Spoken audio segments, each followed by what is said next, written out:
rien. Montre-nous le salut. Donc les frères, donne-lui les 5 minutes, les 2 saluts. Comment là-bas ils sont sauvés dans les livres des morts et comment les chrétiens sont sauvés selon la Bible. Et on verra qui a, et si les chrétiens ont vraiment plagié. C'est toute ma question. Donc, professeur, redonne les 5 minutes. Il va nous répondre. Ouedraogo, quand tu es demi-temps, je mets les 5 minutes. Vas-y.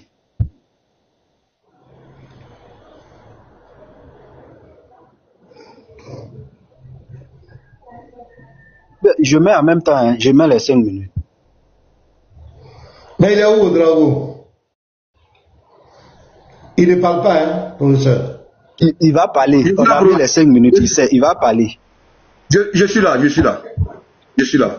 En fait, je ne peux pas tenir... putain. Excusez-moi. Hein. Je cherche les pages là, quoi. Voilà. C'est les pages, je cherche. Voilà.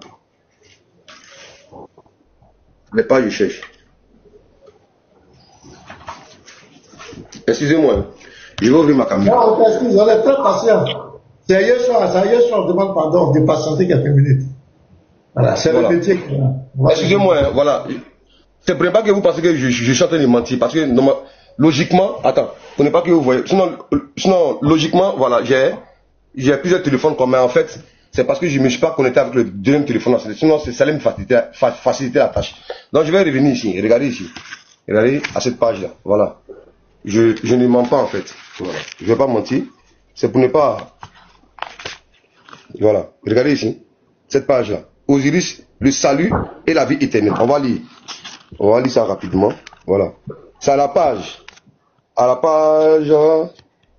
page combien? À la page 30. Voilà. À la page 30. Voilà. Voilà. C'est ici le salut. Le gage de la vie éternelle. Ici déjà, il y a une similarité. Ici, le salut. Le gage de la vie éternelle, celui qui croit en Osiris, les bras levés en adoration, devant le Dieu immortel, voilà, devant le Dieu immobile, voilà, derrière lequel debout se tiennent Isis, Nephthys, le défunt promène et prononce les formules. Donc ici déjà, il y a une similarité. Ici c'est le salut, le gage de la vie éternelle. On va aller rapidement. Ici maintenant on parle de l'explication du paradis. Voilà, l'explication du paradis. Voilà, à la page 31, toujours du même livre. Voilà, je vais lire ici pour vous. Voilà, on peut se transformer. Voilà, on peut se transformer. Voilà, se transformer à volonté. Voilà, en oiseau, en fleuve, en tout ce que vous voulez, etc. En serpent. Donc on devient un Osiris. On peut fusionner avec Osiris. Donc ça c'est le paradis déjà. Donc voilà une similarité. On va continuer toujours. On continue toujours. Voilà. Dans ce même livre-là, à la page 131 de ce livre-là, voilà. Adorer Osiris, la vie éternelle. Voilà. Voici ce que la personne dit ici. Voilà. J'entre au ciel, tel un faucon. Je parcours les régions du ciel, tel un phénix. Les dieux adorent et les préparent les chemins. À présent, je pénètre en paix dans la belle Amenti, qui est le paradis. Voilà, je tiens en laisse, pour ne pas dire le mot, voilà, que la voie soit ouverte pour moi. Puis-je pénétrer et venir adorer Osiris, Seigneur de la vie éternelle. Voilà, Seigneur de la vie éternelle. Donc, c'est-à-dire que c'est vous qui avez plagié la vie éternelle, vous comprenez un peu. Voilà, je continue encore, à cette page-là. Voilà. On parle du jugement après la mort. Similitude encore. Voilà où on juge. Voilà. Ô souverain hiérarchique du ciel, de la terre et du monde des morts, voici que suivant du défunt, je viens vers vous. Voilà, qu'il demeure donc à jamais avec vous. Salut, ô Seigneur. Donc vous voyez, on voit Seigneur ici. Donc c'est pas Jésus qui est le Seigneur seulement, c'est Osiris au-delà. Seigneur, ô Seigneur de l'au-delà. Osiris, maître des Retsous, Dieu bon du sanctuaire d'Abydos, voici que j'arrive devant toi. Bon, voilà une grosse similitude. Je reviens encore ici. Ça est sur du jugement. Je vais revenir ici. On va voir, placer la couronne. Jésus avait une couronne, on va voir aussi. On va voir si Osiris n'avait pas une couronne. Voilà. dans le chapitre, voilà, et comment on appelle 19, voilà, la couronne de victoire. C'est pas vous seulement qui avez la couronne. Nous, on a la couronne. Voilà, la couronne. Bon, voilà. Hein? Une couronne de victoire, afin que, fidèle au Dieu, tu puisses vivre éternellement. Car Osiris, seigneur de la région des morts, voilà, il fait que tu triomphes de tes ennemis. Donc, c'est pas Jésus seulement qui triomphe de ses ennemis. Osiris fait aussi. Il fait aussi. Voilà. Donc, je vais continuer encore ici. C'est pas encore fini, hein? Je continue encore ici. Voilà. Je continue encore ici.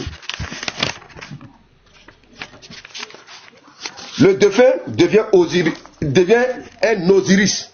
Voilà. Devient un Osiris. Voici, j'avance vers la demeure du roi. Voilà.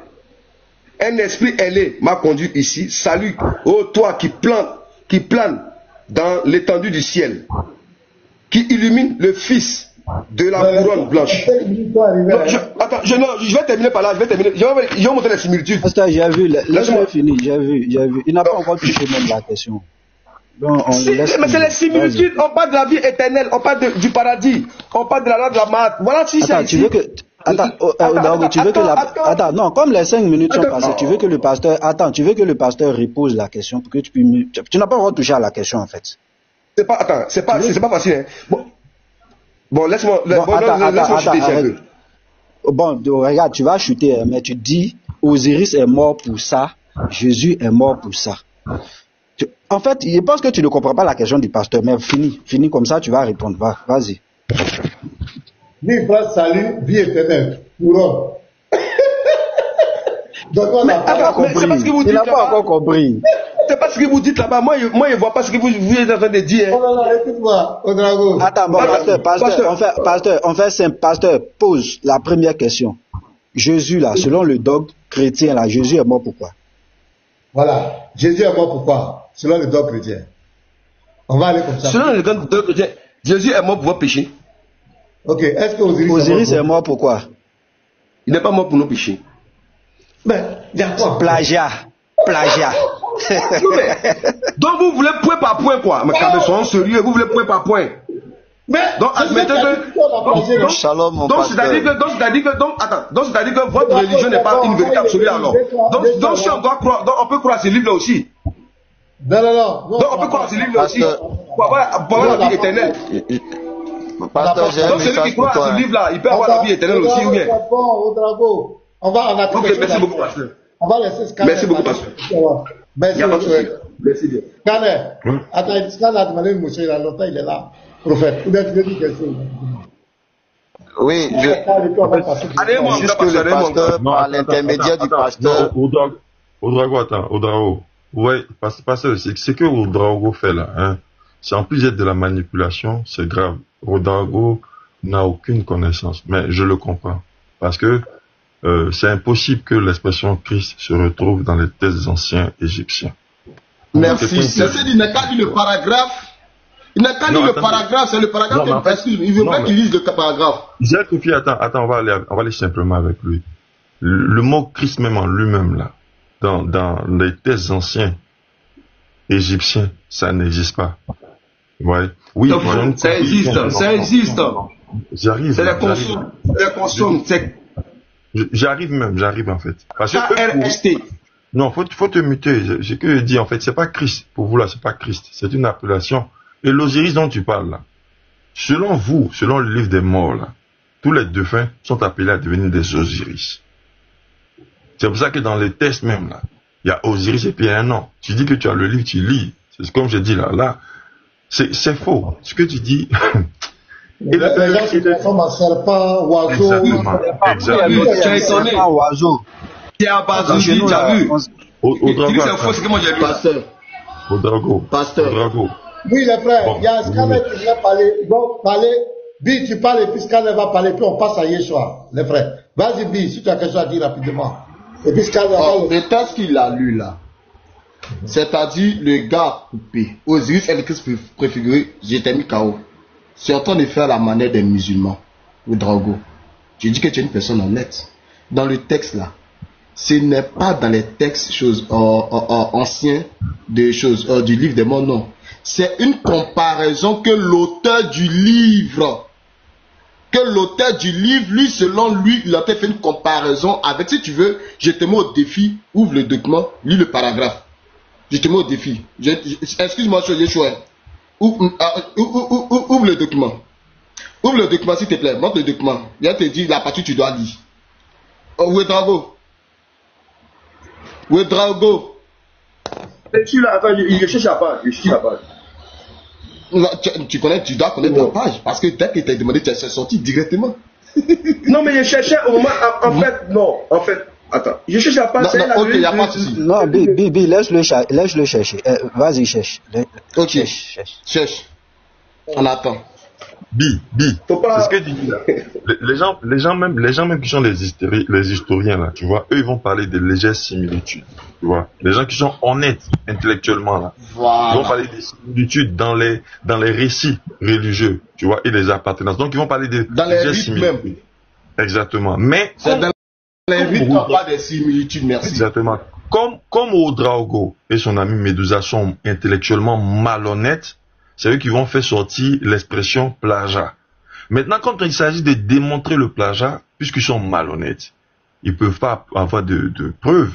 Il fait ce qu'il fait là, il tourne comme ça, tu vois. Il cherche, mais il ne trouvera rien. Ça n'existe pas. Je répète même que l'expression Christ là, c'est à partir d'une tradition. Les gens, comme ils font une similitude, ça n'existe pas dans les textes anciens. C'est pas le mot Christ. C'est pas le mot Christ. Le mot Christ même là, on connaît son origine. C'est grec. Oui, Drago, faut montrer. Tu n'as pas me dit pendant 1 minute, tu n'as pas encore vu la page là. Oui, Drago, tu as montré la page 2 fois, rapidement. Je t'ai dit, montre-nous la page, tu es en train de chercher page là. Oui, Drago, pardon. Faut montrer page avant lire. C'est la page 20, Drago. Où tu as lu Osiris et le Christ. C'est la page 49. Non. C'est la page 49. Attends. Voilà, c'est la page 49. Ok. Attends, relis le texte que tu as lu. Relis le texte que tu as lu. Osiris et le Christ préfiguré. Puis elle te dit où tu dois commencer. Attends, je vais te montrer la page. Je vais te montrer la page. Voilà ça, 49. Voilà, c'est la page 49.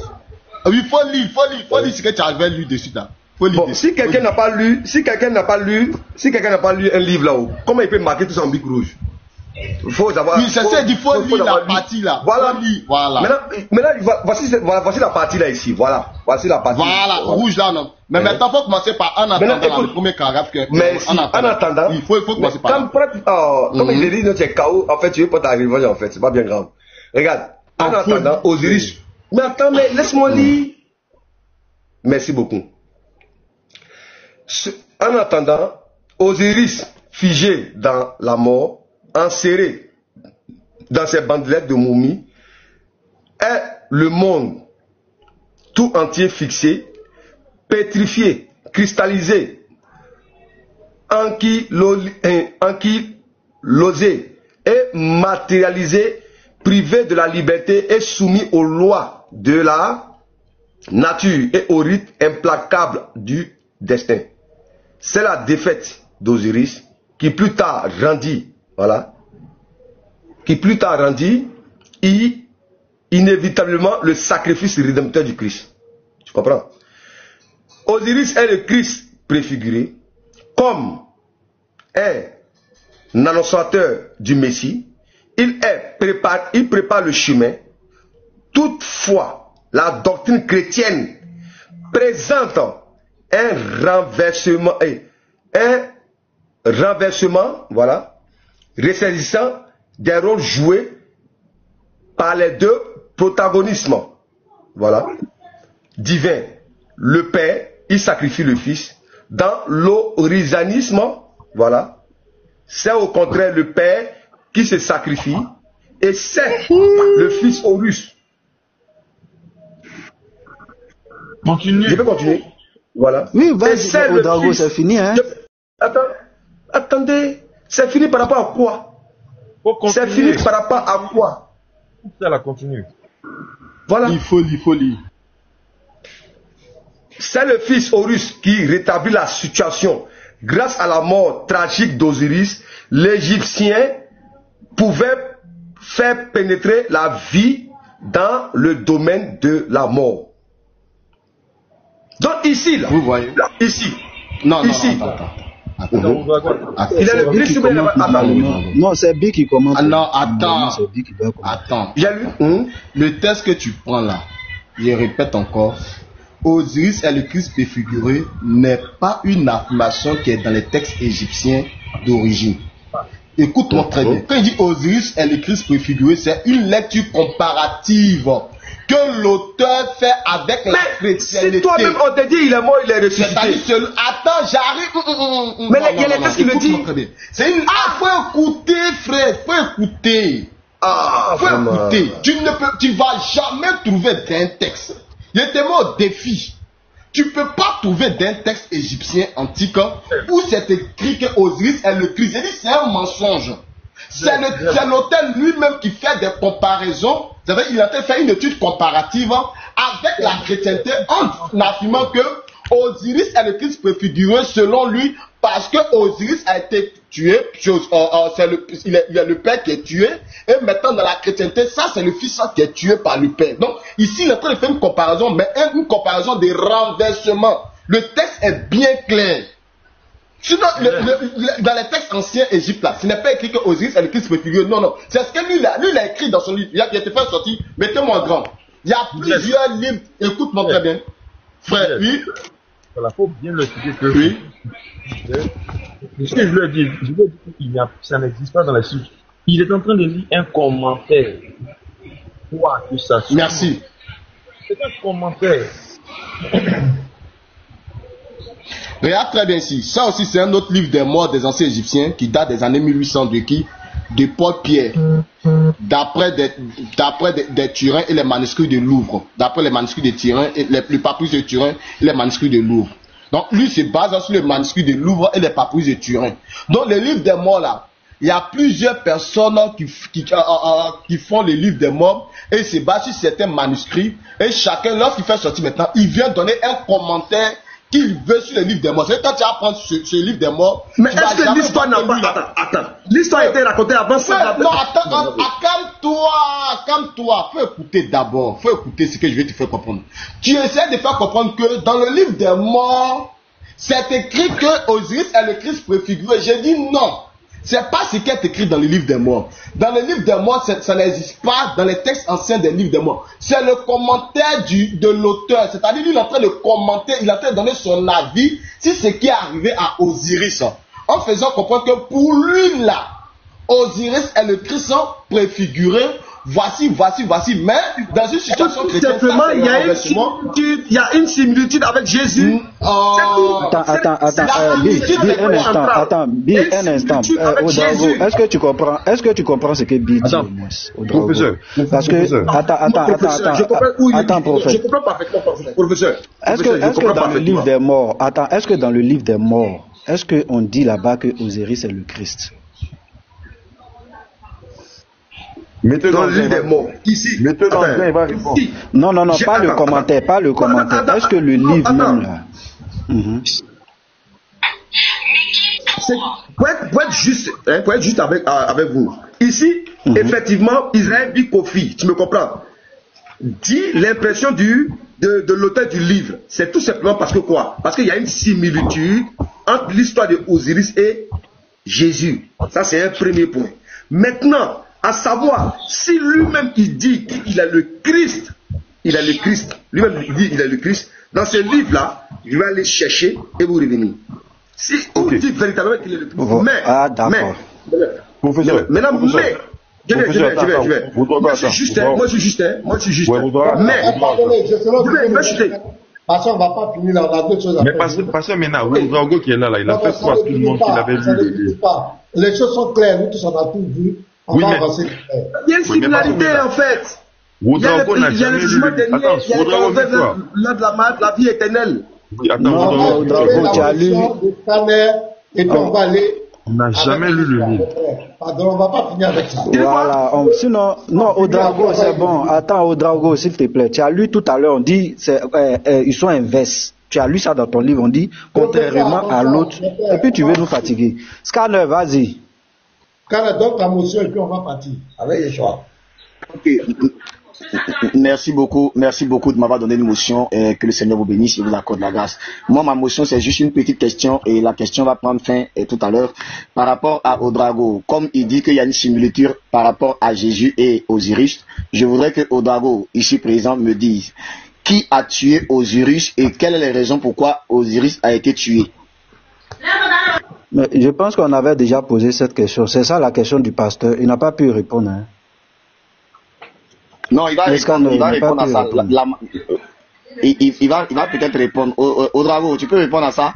Qui a tué Osiris et c'était quoi les raisons pourquoi il a été tué? C'est lui qui a été enfermé dans ce coin, il va blaguer, il est rentré dans tout et puis on l'a découpé là-bas. 14. Pasteur, faut pas me faire rire. Odrago, vas-y. Non, mais c'est pas lui. C'est lui qui a été découpé en 14 morceaux là. Et voilà, donc, Scan veut savoir pourquoi. Et puis son pénis a disparu. Hey, arrêtez ça, vous là. Odrago, pourquoi il a été tué? Pourquoi Osiris a été tué? Voilà. Faut nous dis-nous. On veut. Oui, qui l'a tué et pourquoi il a été tué? Et puis comment il a été tué?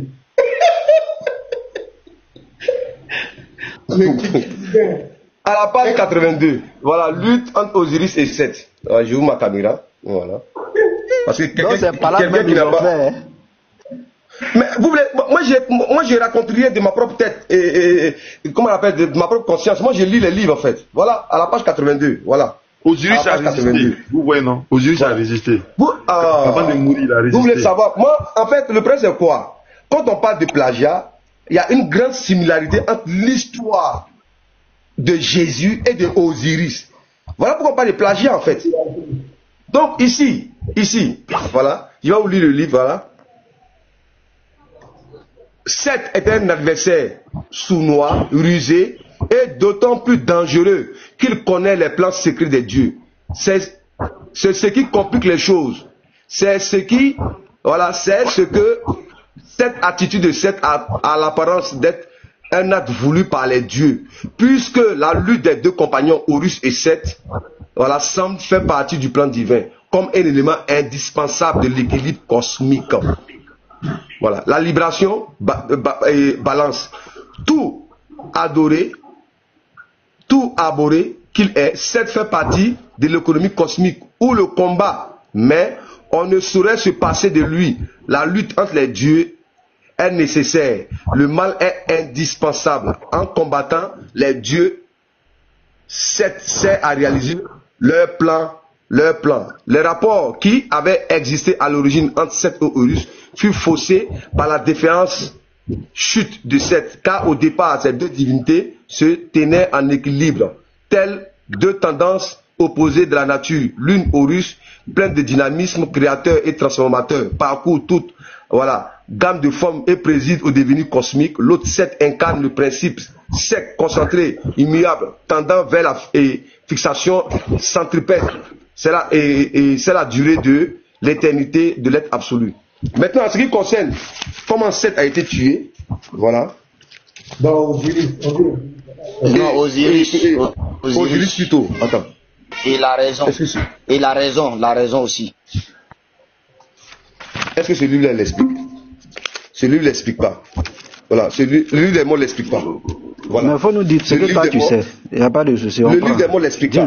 Le livre des mots, dis-nous ce que tu sais. Dis-nous ce que moi je sais, je ne peux pas affirmer des choses sans preuve. Voilà. Non, je vais prendre. Non, professeur, je ne peux pas affirmer des choses sans preuve. Moi, je parle avec des preuves ici. Donc, tout ce que vous pouvez dire, Odrago est en train de feinter, il est en train de dribbler. Non, je ne fais pas, professeur. Je ne fais pas, professeur. Est-ce que vous voyez un peu, oui, Odrago, merci. Pasteur, vous voyez un peu ce qui pourrait prendre fin au débat, c'est ce qui est là, hein. Il a pris le temps de lire le futur, sauf qu'il n'a pas pris le temps de lire le présent. Ça t'a dit quoi? Il n'a pas pris le temps de nous. Il parlait d'un plagiat. La seule chose qui pouvait mettre fin, c'était ça. On lui pose une petite question qui est: qui a tué Osiris et c'était quoi les raisons pourquoi il a été tué? D'abord, tu as lu un truc et tu veux faire comprendre aux gens que en réalité tu n'as pas la connaissance là-dessus. Or, tu es sûr et certain que tu as la connaissance là-dessus. Son frère Jésus, Osiris ne s'est jamais sacrifié au dragon. Ça n'existe nulle part. C'est son frère qui l'a tué par jalousie. Son frère le tue par jalousie en 14 morceaux. Et quand il a été fait là, c'est pas jalousie, c'est pas affaire de autre chose. Et que moi-même je te dis, parce que on est tellement beaucoup que je n'ai pas envie de trop parler, mais tu vois que la question qui t'a été posée, tu ne peux pas répondre. Pourquoi il a été tué? C'est pas jalousie, hein? Et quels sont il a été tué en 14. Le livre pas de la vie après la mort, le livre n'explique pas. Mais toi, je ne suis pas en train de te parler. Quand tu parlais, tu as l'impression que je m'étais tué un frère. Moi, je ne t'ai pas dit de lire dans ce livre-là. C'est une question que je t'ai posée. C'est une question que je t'ai posée. Je n'ai pas dit qu'il faut lire dans le livre des morts. Je ne sais pas ce que je t'ai demandé. Mais je t'ai tout simplement posé une question. Étant quelqu'un qui est adhéré dans une communauté ou une religion ou tu adhères en quelque chose, tu devais avoir au moins la capacité. Par exemple, quand on me pose une question, je sais que dans l'Ancien Testament, Moïse, il y a comment on appelle ça, 66 livres que moi j'utilise. Si tu me poses la question, il y a les 66 livres, je sais dans quel livre je peux prendre pour te répondre. Alors si je te pose une question, je ne t'ai pas dit de me répondre dans le livre des morts. Je t'ai demandé les raisons pourquoi il a été tué. Jésus là, il s'est sacrifié. Et c'est un troupeau de personnes qu'il a sacrifié. Et il n'a pas été fait en morceaux. Mais Osiris a été fait en morceaux. Clair et net. C'est pas la même chose. Où est le plagiat qui est là? Pour dribbler même là. Aucun de mes os ne sera broyé. C'est-à-dire pour dribbler même les kémites là même là. Il n'y a pas de coupage là-bas. Ouais, et puis encore. Merci. Donc ça veut dire que c'est ce que je voulais prendre. Pasteur, mais là, donne-nous un peu de temps. 2 minutes. Au Drago, tu as menti. Alors, voilà, tu as menti au Drago devant tout le monde. Merci beaucoup que tu as menti que ce n'est pas un plagiat. Merci. Non, c'est pas un plagiat, c'est clair. Ça, on a compris, les frères. On va, promettre, pardonner. On va passer à notre étape. Aujourd'hui, on a décidé de marquer un temps pour notre frère Yeshua, qui a ouvert un site. Il va nous présenter ça. Et qui est en train d'écrire des livres. Et il a de notre devoir de soutenir le frère. Écrire un livre, c'est pas une petite affaire. Et comme nous autres, on a appelé aussi à écrire des livres, on veut être aussi encouragé et encourager le frère. Et c'est un témoignage que je rends et personne ici ne pourra dire le contraire. Yeshua, les Bi-Israël, les anciens, c'était des frères qui ont commencé l'inter-religieux ici, ce TikTok ici, qui ont affronté les musulmans. Ils sont les anciens. Donc s'il est en train de faire une œuvre, par exemple d'écrire des livres, des documents, il a de notre devoir de les soutenir. C'est pas une obligation, c'est un devoir. Et c'est un devoir qui doit se faire dans la libéralité. Donc tout à l'heure, il va présenter les travaux. Oui, on ne peut pas faire pour tout le monde ensemble, sentinelle. Voilà, ne mélangez pas les choses. N'amenez pas les esprits de concurrence, c'est pas important. On sait ce qu'on fait, tous les frères sont au même pied d'égalité, on fait chaque chose à son temps. Voilà, c'est important. Donc, il va présenter, on a dit aujourd'hui, ce sont des dons volontaires, des dons pour le soutenir, pour accélérer l'œuvre qu'il est en train de faire. Donc, tout à l'heure, ceux qui voudront monter pour s'exprimer audiblement devant tout le monde, vous pourrez monter. Ceux qui veulent l'aider en privé, vous le ferez. Ceux qui veulent passer par le professeur, on va ouvrir le numéro tout à l'heure, le professeur va donner les canaux, et ceux qui veulent intervenir, vous le faites de façon libre. Ce n'est pas une obligation, c'est de bon cœur. Le frère va s'exprimer, et ceux qui sont touchés par le Seigneur, qui veulent agir, vous le ferez. Ok, Maman Péla doit monter. Merci beaucoup, pasteur, et shalom à tout le monde. Vraiment, merci beaucoup pour cet accueil-là. Franchement, c'était un plaisir pour moi. Merci beaucoup. Okay, professeur, merci bien. Ok, merci au Drago. Donc, on va faire monter Maman Péla. Mais Yeshua, on te donne la parole, on donne la parole directement à Yeshua. Ceux qui veulent monter pour dire pour TikTok là, maintenant, quand on fait monter quelqu'un, ça saute. C'est pas, ils sont plus sérieux. Moi, je vais fermer ma caméra. Bon. Yeshua, le frère Yeshua, nous sommes avec toi. Voilà, nous sommes avec. Yeshua est là? Est-ce qu'il est là? Je suis là. Ok, donc nous sommes avec toi, frère. C'est la parole. Ok, déjà, shalom à tout le monde. Que le Seigneur vous bénisse. Amen. Et c'est un plaisir de d'être ici comme j'ai souvent l'habitude d'être là. Donc aujourd'hui, je vais vous présenter ces projets que mon esprit a murmuré depuis un certain temps et Dieu merci, tout doucement les choses avancent.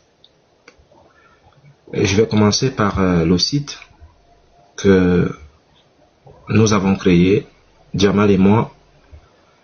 On a travaillé pendant près d'un an et demi pour faire asseoir tout ce qu'il y a dans ce site. Parce que nous avons remarqué que dans l'interreligieux, les chrétiens avaient un retard.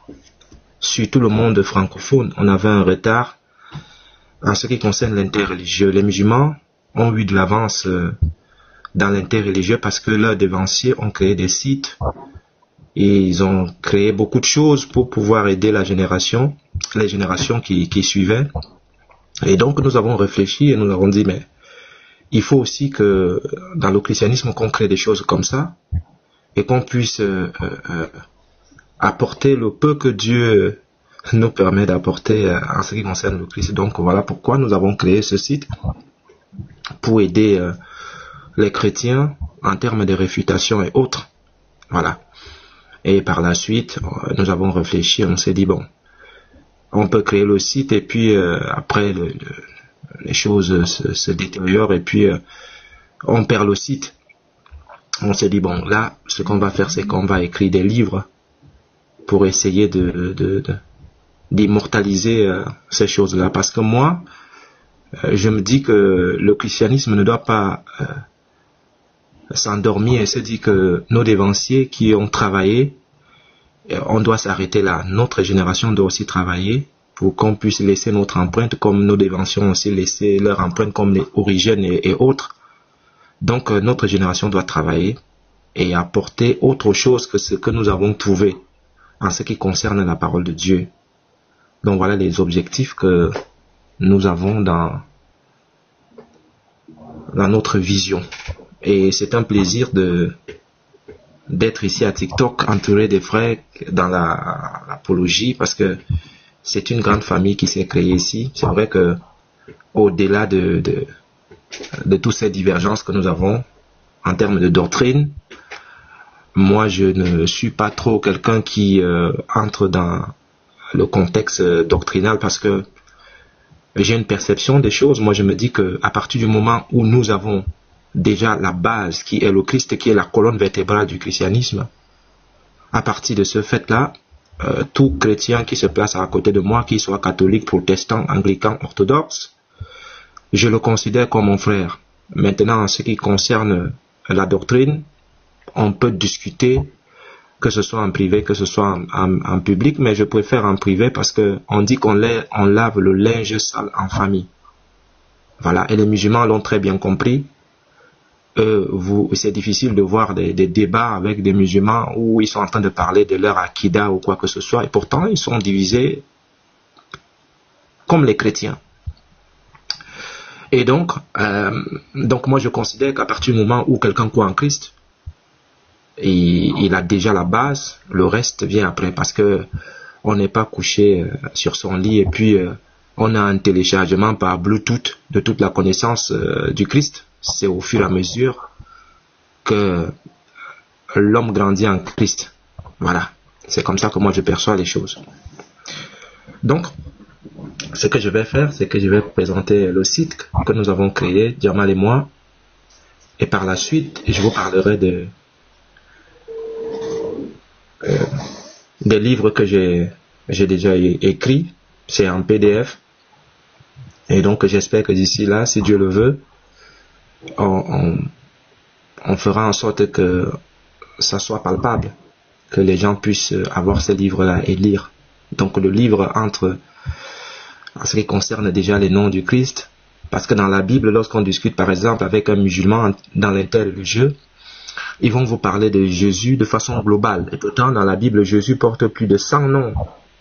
Et chaque nom a une mission, et chaque nom, selon le verset biblique, a un contexte et une réalité que ce nom doit apporter dans l'écriture. Et donc tout est mélangé, et dans ce livre-là, on essaie de structurer les choses pour que lorsque le chrétien prend un verset biblique, on ne peut pas prendre un verset biblique qui dit que il n'y a qu'un seul Dieu et un seul médiateur entre Dieu et les hommes, Jésus-Christ homme, et on ne peut pas prendre notre verset qui dit qu'il est la parole de Dieu, et on ne peut pas prendre notre verset qui dit qu'il est le Fils de l'homme, et on ne peut pas prendre notre verset qui dit qu'il est le consolateur, et on mélange ça, on fait une bouillie pour dire que bon, voici Jésus. Non, à chaque nom, il y a quelque chose, il y a une prophétie qui s'accomplit. Donc, ce livre va permettre aux chrétiens de faire asseoir cette connaissance-là en termes de noms que le Christ porte dans la Bible. Donc, voilà à peu près ce que je peux vous dire pour cette entente de l'échange que nous aurons aujourd'hui. Donc, voilà, je m'arrête d'abord là.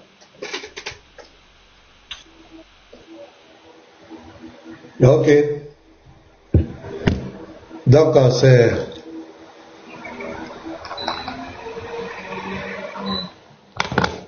Ok, Joshua, tu es là? Est-ce qu'il est là? Oui, pasteur, je suis là. Ouais, tu peux déjà présenter le site d'abord. Oui. Voilà, tu peux présenter le site, comment il se présente, voilà. Comment le publier, comment, voilà, tout ça. Tu peux nous présenter ça après. Tu peux nous présenter les livres, voilà. Voilà, on dit en même temps. Le temps est contre nous. Ok. Le site, voilà, que tu as créé, tu peux nous le présenter. On l'avait déjà fait, mais il faut réactualiser. Et après, tu vas nous présenter les livres, à quel niveau tu es, tout. Et puis maintenant, on aura le temps des dons volontaires. On va aller directement de façon parfaite. Ok, d'accord, parce que donc je vais d'abord vous présenter le site. Pour accéder à ce site, c'est pas compliqué. Il suffit juste d'entrer dans mon TikTok, et là où il y a ma photo de profil, plus en bas, il y a le lien du site. Une fois que vous entrez dans ce site-là, vous arrivez directement ici. Voilà.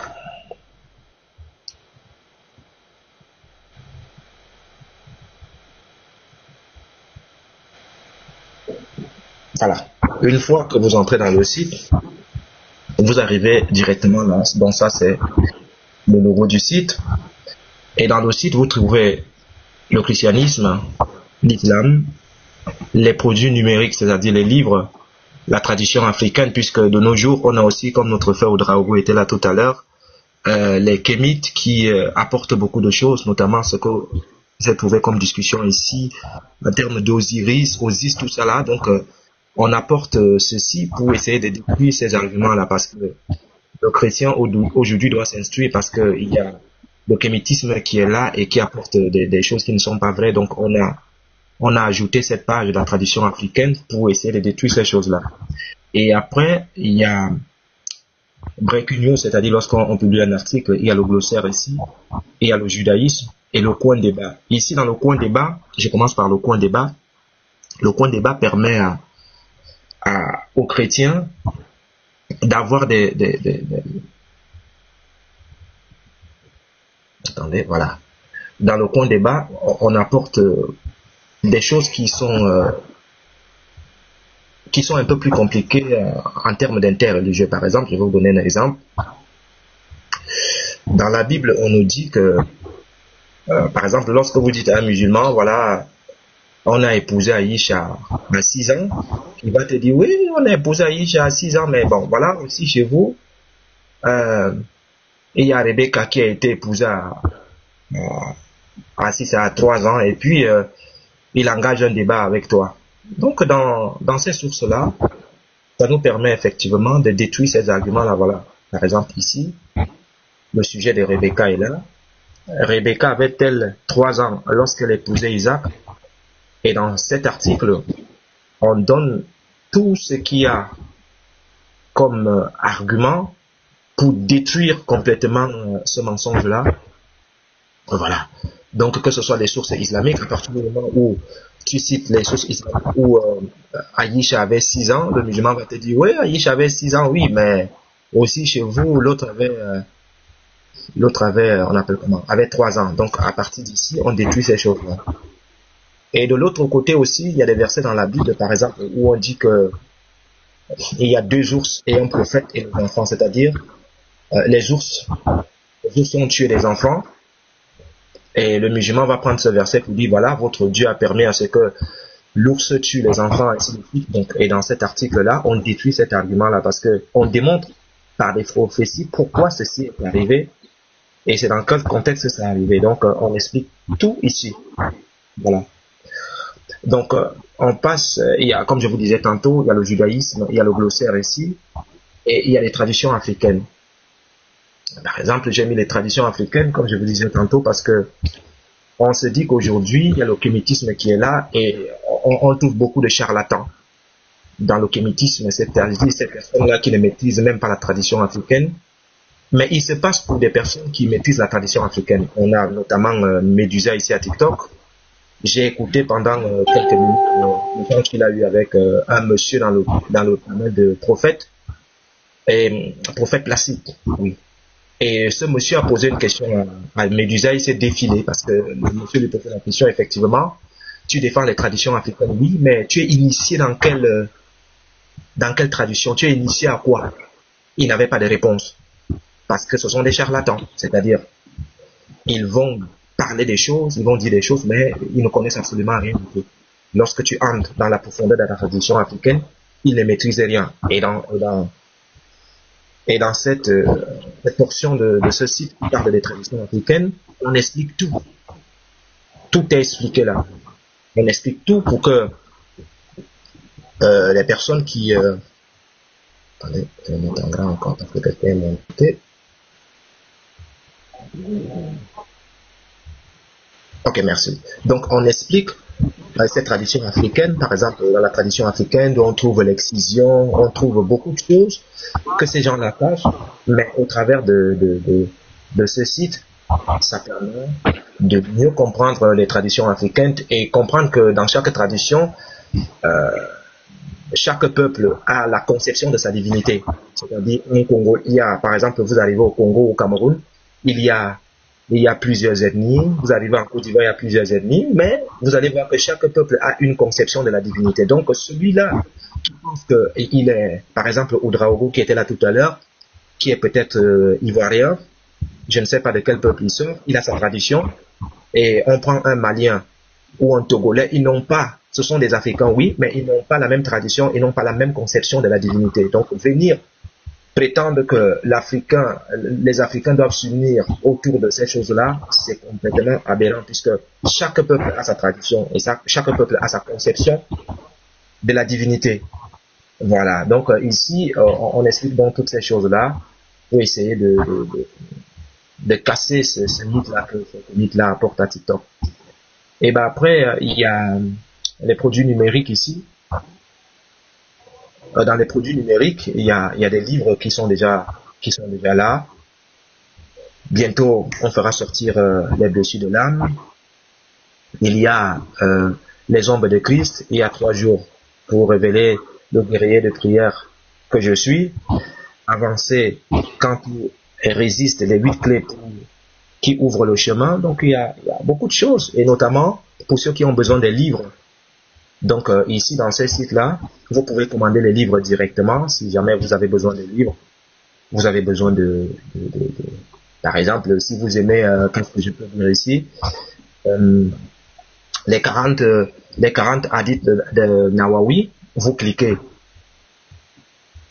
juste commander ici, et puis direct, vous pouvez payer le truc, l'histoire du Coran, texte, origine et rédaction, erreur linguistique dans le Coran, et tout qui est. Donc, vous avez la possibilité donc d'avoir tous ces livres-là. Si vous voulez, par exemple, les manuscrits de Qumran, vous avez la possibilité de commander directement dans le site les manuscrits de Qumran et tout ce que vous avez besoin comme livre.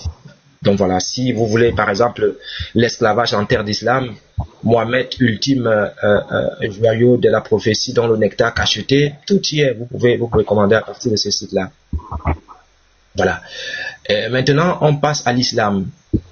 Ici, vous avez des sources islamiques parce que tout le monde ne peut pas se procurer des livres Donc, on essaye de mettre certains articles ici et on explique bien pour que la personne qui discute avec un musulman qui soit à l'aise, parce que c'est ce que l'un des anciens ont fait. Ils ont fait des sites notamment, ils ont pris tout ce que leur dévancier, là, je ne sais pas comment on l'appelait, celui qui est mort là, qui a beaucoup souffert là, c'est qu'on l'appelle Ahmed Dedat.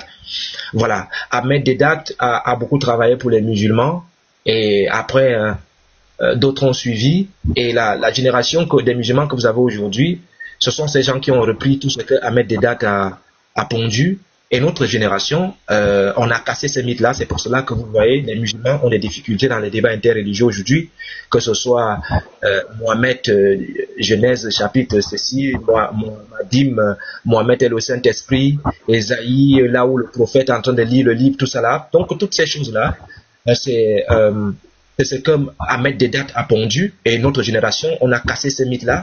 Nos grands frères n'avaient pas le matériel que nous avons aujourd'hui, et nous avons une chance énorme que notre génération a ce matériel-là. Donc, on doit travailler encore plus pour apporter à cette génération qui va nous suivre quelque chose de plus consistant, pour que lorsqu'ils seront en place en termes d'interreligieux, quand nous ne serons plus là, qu'ils aient vraiment toutes les armes pour pouvoir balayer du revers de la main une bonne fois pour toutes ces choses-là. Donc, comme je le disais tantôt, ici vous allez donc trouver des articles qui concernent l'islam. Notamment, moi j'aime surtout l'article c'est ce que moi j'aime le plus. Ici, je vais vous montrer, c'est que je ne passe pas 3 jours sans aller jeter un coup d'œil, parce que c'est le rêve du musulman. Lorsque tu vois le musulman, c'est ce qu'il rêve. Donc voilà, c'est les houris. Voilà, ça c'est ma page préférée. Lorsque j'entre dans le site, je fais toujours un tour là-bas, parce que c'est quelque chose que, en tant que chrétien, je me pose des questions. Comment un homme spirituel peut-il prétendre aller dans l'au-delà et aller s'envoyer en l'air? Donc ce sont ces questions qu'on se pose. Comment une divinité peut-elle permettre que ceux qui l'ont suivi puissent avoir ce qu'on appelle un bésodrome à ciel ouvert, parce que les sources islamiques nous disent que les musulmans auront plusieurs femmes. Donc on s'interroge par rapport à ça, notamment on a écrit cet article-là par rapport à ça. Vous pouvez voir la belle demoiselle qui est couchée là, c'est une houri, elle est très belle. Et lorsque on projette que la belle demoiselle qui est couchée là, on peut en avoir 50, 100, donc vous pouvez comprendre les dawadistes, c'est-à-dire cet engouement, ils sont très chauds lorsqu'ils font l'interreligieux, parce qu'il y a des trophées qui sont derrière, et ça les permet d'avoir le zèle. Voilà, donc il y a qu'est-ce que je peux dire, il y a l'autopsie de l'islam, il y a la pensée du Dieu unique dans les religions de l'Arabie pré-islamique, et il y a la pensée du Dieu unique dans les religions de l'Arabie pré-islamique. On a sauté les houris au paradis, la promesse d'Ismaël prophétise l'islam. Muqatil ibn Suleiman, une référence au controversé, le mariage de Mohamed et de Zainab. Vous avez plein d'articles là-bas que vous pouvez notamment aller lire. Et bien après, on passe au christianisme. Et dans le christianisme, vous trouvez beaucoup de choses aussi là-bas. Que ce soit la chronologie de l'histoire biblique, comment s'approcher de Dieu, briller quand on est en Christ, saisir l'occasion. Il y a plein de choses que vous pouvez aller lire là-bas. En ce qui concerne le christianisme, on termine où? Donc bref, merci Yeshua. Donc le site est là, vous pouvez aller consulter le site. Je crois que c'est clair, ça c'est déjà très bon. Le travail. Maintenant par rapport au livre, tout ça là maintenant, si tu peux nous présenter quelques éléments, et puis on va passer aux choses sérieuses. Ok. Je vais vous présenter le premier livre.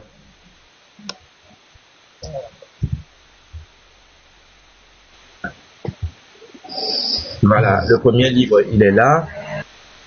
C'est un livre parce que je sais que de nos jours, les gens n'aiment pas trop lire. Donc, écrire des livres de 400 pages, 500 pages, c'est un peu compliqué aujourd'hui avec TikTok et les réseaux sociaux. Donc, les gens n'aiment pas trop lire. Donc, le livre, c'est 200 pages, quelque chose comme ça. Voilà. Et dans ce livre-là, le titre du livre, c'est Titre et nom de Yeshua HaMashiach dans la Bible. Une rencontre quotidienne avec Yeshua. Donc, dans ce livre, on aborde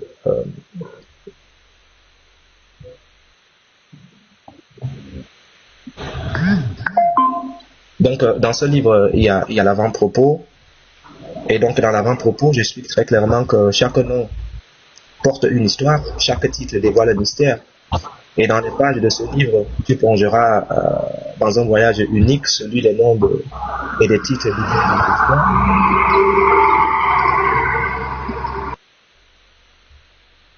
Excusez-moi.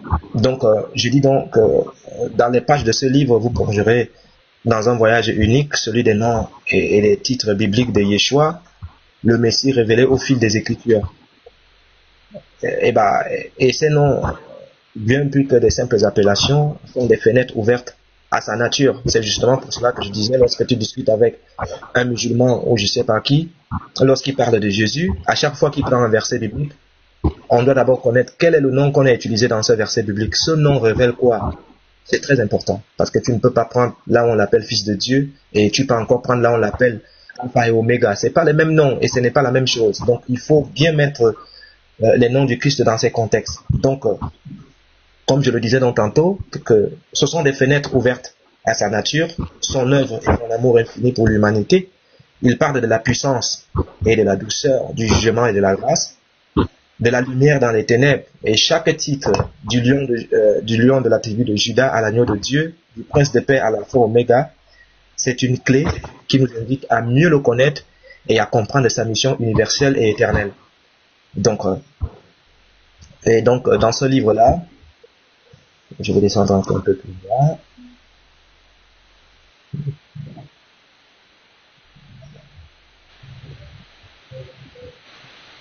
Ok, dans ce livre-là, vous voyez par exemple, ici c'est la table de matière. Et dans la table de matière, j'ai bien énuméré le nom du Christ. Et à chaque fois que je donne un nom, il y a un verset biblique qui colle à ça.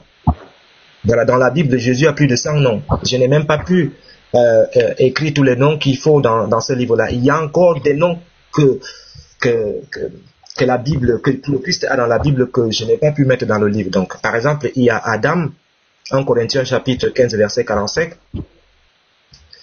où on dit que Christ est le deuxième Adam. Il faut comprendre ce que ça veut dire.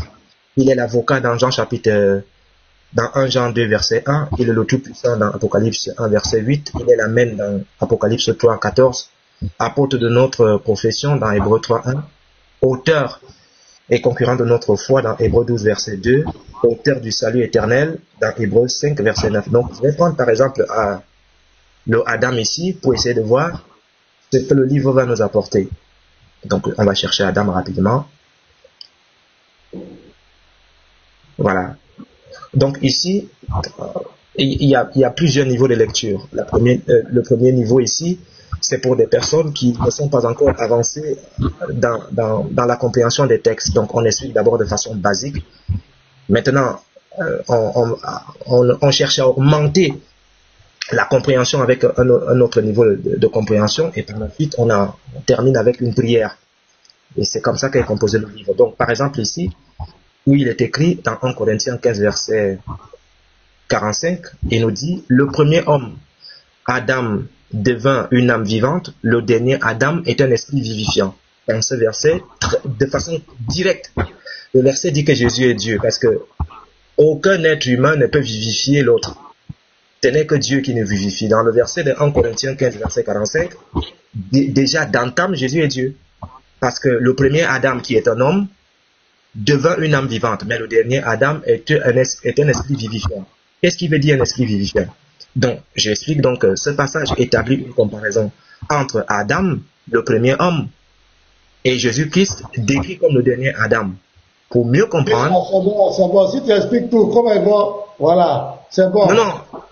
En fait, comme il y a plusieurs noms, pasteur, je n'ai que pris un seul nom J'explique le nom et puis on passe à autre chose.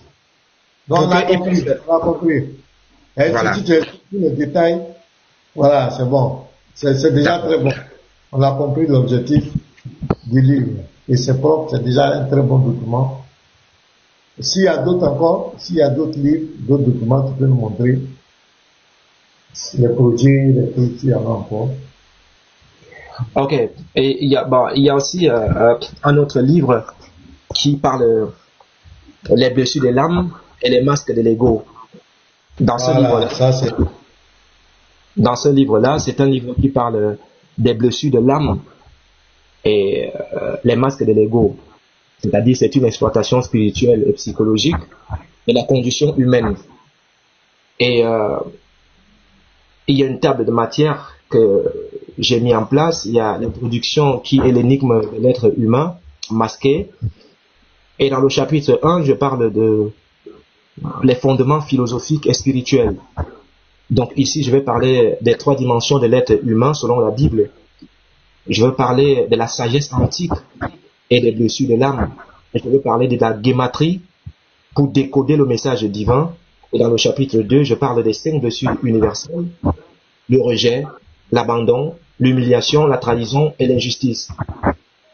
Donc, lorsqu'on parle de rejet, ici c'est la négation de l'existence, l'abandon c'est la soif d'appartenance, l'humiliation c'est la destruction de la dignité de l'autre, la trahison c'est la rupture de la confiance et l'injustice c'est l'ordre bouleversé. Donc dans le chapitre 3, j'aborde les masques de protection, parce que lorsqu'une personne est blessée ou si vous avez dans les 5 blessures de l'âme, si vous avez un rejet, l'abandon, l'humiliation, la trahison ou bien l'injustice, de façon automatique, il y a ce qu'on appelle les masques de protection. Et dans les masques de protection, il y a le repli de soi, il y a la dépendance, le machisme, il y a le contrôle et la rigidité.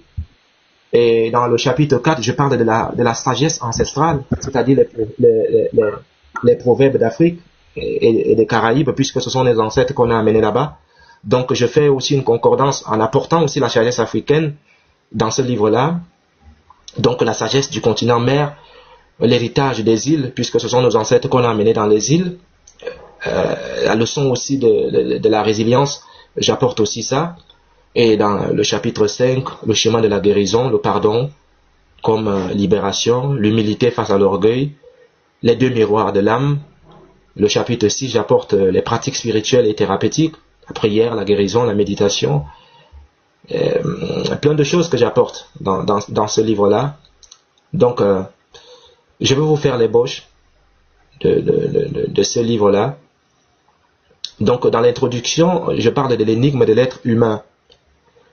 Il y a quelque chose de très important qui est gravé dans le fronton du temple d'Elphes par les anciens Grecs, qui résonne encore aujourd'hui avec une urgence particulière. Et c'est connaître à toi-même. Il faut te connaître toi-même. Car si l'humanité a progressé dans sa compréhension du cosmos et de la matière, elle demeure paradoxalement étrangère à elle-même. C'est pour cela, lorsqu'on en parle de la divinité comme si c'était quelque chose qui pouvait expliquer de façon comme si, je sais pas, même ceux qui sont mariés, ou vous-même, vous ne pouvez pas vous connaître vous-même. Parce que si on vous coupe juste le petit doigt qui est en vous, on coupe ce petit doigt, on le dépose devant vous, on vous dit, et on vous pose la question, est-ce que vous pouvez nous dire tout ce qui se trouve dans ce doigt? Vous ne connaissez pas. Vous ne connaissez pas. Donc, expliquer qui est la divinité, c'est quelque chose qui est immense, c'est quelque chose qui est vaste. C'est pour cela que il n'est pas bien d'avoir la prétention de maîtriser la divinité, parce que avoir cette prétention et pourtant on ne se connaît pas soi-même, c'est quelque chose qui est très dangereux. Donc, l'être humain est cette créature fascinante qui, selon les Écritures, fut façonnée à l'image de Dieu dans Genèse chapitre 1, verset 27, dotée d'un esprit immortel, d'une âme complexe et d'un corps périssable. Pourtant, cette merveille de la création porte en elle-même des blessures si profondes qu'elle conditionne ses pensées, ses émotions et ses comportements, la poussant donc à développer des stratégies de survie psychologique que nous appelons donc, et c'est ça le titre du livre, les masques de l'ego et les blessures de l'âme. Donc, dans ce livre-là, l'exploration que vous allez suivre dans ce livre puise ses racines dans des traditions millénaires de la sagesse spirituelle et philosophique. Voilà, donc je vais essayer de parler on appelle ça comment, du premier chapitre, pour essayer de vous expliquer quelque chose concernant ce livre-là. Pour moi, c'est très important pour que vous puissiez comprendre. Voilà.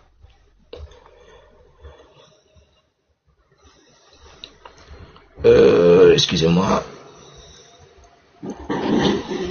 Là, ici. Oui, c'est pas. Voilà. Donc, je disais donc tantôt que. Est-ce que tu sais qui est hors caméra? Je ne sais pas. Ou bien je ne sais pas si tu. Oui, je sais. Je l'ai fait exprès, pasteur. Ah, d'accord. Je l'ai fait exprès. Pasteur. Oui. Donc, comme je le disais tantôt, derrière nos masques et c'est des autres se cache une dignité inaliénable, une étincelle divine qu'aucune blessure ne peut définitivement éteindre. Et donc, vous allez découvrir que la Bible, dans sa sagesse infinie, ne se contente pas de diagnostiquer nos maux spirituels, mais offre également les remèdes, le pardon, l'humilité, l'amour véritable. Les proverbes regorgent d'enseignements sur la nature humaine et les voies de la guérison. C'est pour cela que la Bible nous dit dans Proverbes chapitre 16, verset 9, que le cœur de l'homme médite sa voie, mais c'est l'Éternel qui dirige ses pas. Et donc l'urgence de cette démarche se révèle particulièrement criante à notre époque. Nous vivons dans une société de l'image où les masques se multiplient et se sophistiquent. Les réseaux sociaux créent de nouveaux types de blessures et encouragent de nouveaux masques. La dépression, l'anxiété, les addictions diverses témoignent d'un mal-être profond que nie la prospérité matérielle ni le divertissement ne parviennent à guérir. Voilà. Pourtant, l'espoir demeure, comme le proclamait ce grand savant que j'aime bien, Victor Hugo, qui disait qu'il n'y a qu'un bonheur dans la vie, c'est d'aimer et d'être aimé. Au-delà de nos blessures et de nos masques, notre âme aspire à cette vérité simple et révolutionnaire. Donc, nous sommes aimés d'un amour inconditionnel par notre Créateur, et c'est dans cette découverte que réside notre guérison. Donc, ce livre est une invitation au voyage le plus important qui soit, celui qui mène vers votre véritable identité, un voyage qui nous conduira des profondeurs de vos blessures au sommet de votre dignité retrouvée. Voilà. Donc, dans le chapitre 1, c'est les fondements philosophiques et spirituels. Ça, c'est le chapitre 1. Et là, je vais parler des 3 dimensions de l'être humain selon la Bible. Dans 1 Thessaloniciens chapitre 5 verset 23, la Bible nous dit que le Dieu de paix lui-même vous sanctifie tout entier et que tout votre être, l'esprit, l'âme et le corps soient conservés irrépréhensibles. Alors, cette révélation de l'apôtre Paul nous dévoile la structure tripartite de l'être humain, une vérité qui éclaire d'un jour nouveau notre compréhension des blessures de l'âme, contrairement à la vision dualiste qui oppose simplement le corps et l'esprit. La Bible nous révèle une anthropologie plus complexe et plus juste. Donc, on parle par exemple de l'esprit qui est le sanctuaire divin. L'esprit humain, selon les Écritures, est cette dimension de notre être qui nous connecte directement au divin. Quand la Genèse nous raconte que, dans Genèse chapitre 2, verset 7, que l'Éternel Dieu souffla dans ses narines un souffle de vie et l'homme devint un être vivant. Genèse chapitre 2, verset 7. Je crois que c'est bon, c'est déjà très bon. Voilà. D'accord. Voilà, merci, il n'y a pas de souci. Voilà, parce que c'est juste nous présenter, faire une ébauche pour vous montrer le travail que tu es en train de faire. C'est pas venir nous expliquer. Donc, celui qui voudra plus d'informations va se procurer le livre. Quand les livres vont sortir, donc actuellement, c'est d'aider le frère à imprimer, à finaliser ses livres. Il y a beaucoup de livres qu'il a le temps de faire. Donc, si on veut passer le temps pour qu'il présente tout ça là, on ne va pas quitter ici. Donc, on va aller, voilà, on va aller dans le vif du sujet. C'est quelque chose qu'on avait annoncé il y a longtemps. Voilà, ceux qui sont prêts pour faire des dons, pour aider les frères, c'est pour ça qu'on est là.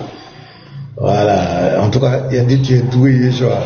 Ceux qui veulent, voilà, vous pouvez monter, si vous avez quelque chose à dire aux frères, et faire votre geste, on vous fait monter. Tous ceux qui veulent monter, qui ont quelque chose à dire au frère Yeshua, et lui apporter un soutien. C'est de ça qu'on parle. Voilà, il y a le professeur qui est là. Le numéro du professeur, c'est le plus 225 07 3 fois 57 et puis 51. À la fin, c'est un numéro Wave et Orange Money. Même en Europe, ça passe. Maintenant, ceux qui veulent faire Western Union, RIA, MoneyGram ou autre, vous l'appelez, il vous donne les coordonnées, il envoie. Voilà, en tout cas, félicitations. Tout le monde dit félicitations au frère Yeshua. En tout cas, il a, là, c'est bien. Félicitations au frère Yeshua. Ça, c'est, faut dire que je loue son courage, je loue le site, les livres, c'est beaucoup de réflexions. Beaucoup de, et puis il faut prendre beaucoup de temps. Ouais, le numéro Joanne, c'est le plus 225 07 3 fois 57 et puis 51. C'est un numéro qui est très facile. Donc pour ceux qui sont en Côte d'Ivoire, on dit d'épingler le numéro. Comme moi, je ne sais pas épingler le numéro là, je ne maîtrise pas. Voilà, donc les frères sont en train d'écrire ça en commentaire. Voilà, donc voilà, les frères sont en train déjà d'écrire ça. Je vais le mettre en grand. C'est le professeur Yeshua qui a l'honneur, je le mets en grand. Voilà, donc ceux qui veulent faire des dons, le débat est ouvert maintenant. C'est ouvert, celui qui veut agir. Voilà, le frère, faites parler votre cœur. Voilà, donc c'est ça. Celui qui veut parler, vous avez la parole. Voilà. Ceux qui veulent monter, voilà, c'est Wave. Ouais, Sentinelle, c'est Wave aussi. Le numéro est Wave, c'est Orange Money. Donc vous appelez le professeur et puis vous le faites le dépôt. Voici ce que j'apporte pour le frère Yeshua. C'est uniquement pour le frère Yeshua, pour le soutien dans ce projet de livre. Voilà, ouais, félicitations. Voilà, félicitations à Yeshua pour le travail et c'est très bien. Ok. Ceux qui veulent parler, si vous avez quelque chose à dire, Yeshua est là, vous pouvez parler. Vous pouvez agir. Ok. Yeshua est là. Merci, pasteur. Ah. Vas-y, maman Péda, tu as la parole. Merci beaucoup. En tout cas, notre guerrier, on veut vraiment te dire merci pour tout le travail, pour tout ce que tu fais, pour le courage. C'est pas facile, mais bon, tu as tenu et tu tiens encore, et c'est ce que le Christ nous appelle à faire. Merci beaucoup pour ta disponibilité. Étant père de famille, marié, avec tout ce temps que tu nous consacres sur les réseaux sociaux, c'est pas facile. Merci à toi. Et moi, je donne 200 €, mais je vais appeler professeur tout à l'heure. Je sais pas comment ça va se faire, si c'est professeur ou si c'est toi directement, mais je donne 200 €. Merci. Ça c'est déjà bon. Ça commence fort, hein? Ah.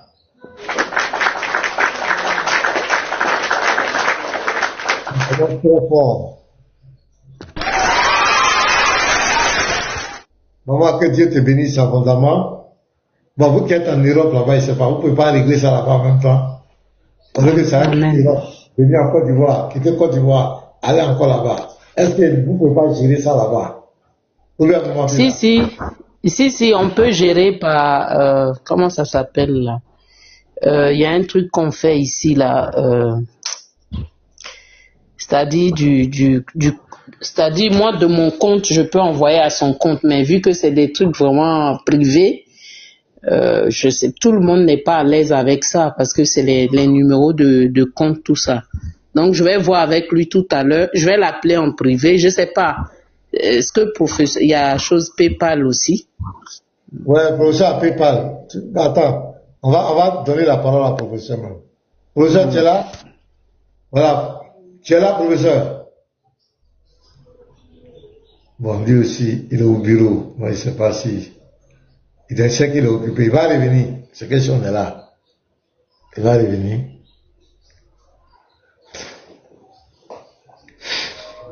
Professeur, je ne sais pas. Bon.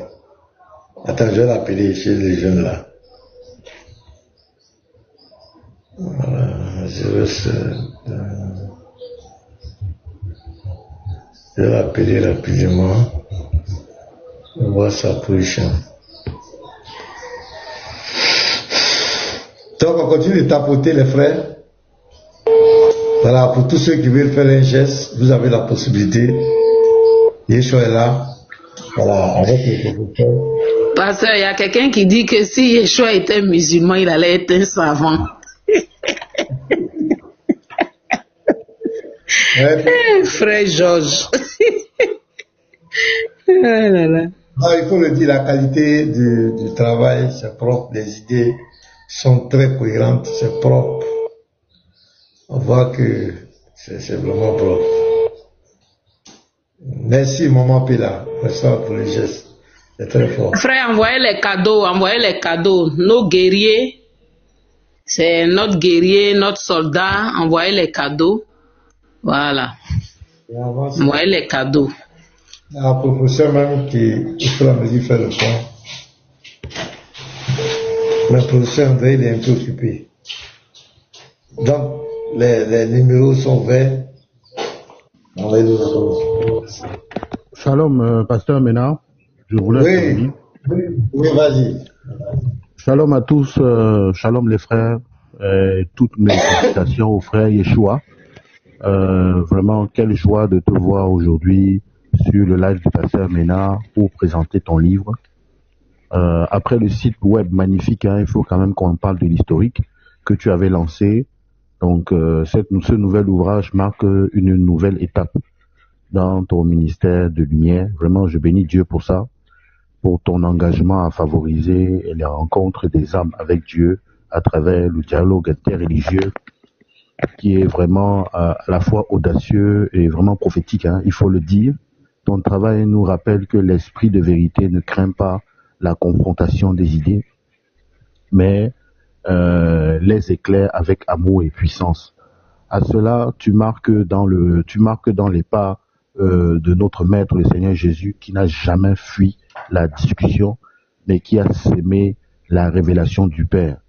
Cela dit, permets-moi aussi de t'interpeller sur, en toute fraternité, sur un certain nombre de questions qui me reviennent quand même à l'esprit.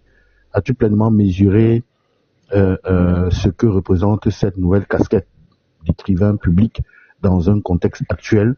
Nous savons combien ceux qui osent dénoncer à la lumière même des textes de leurs savants musulmans que nous respectons, dont nous bénissons la descendance, les dérives doctrinales ou les contradictions internes qui deviennent la cible des extrémistes et des intégristes.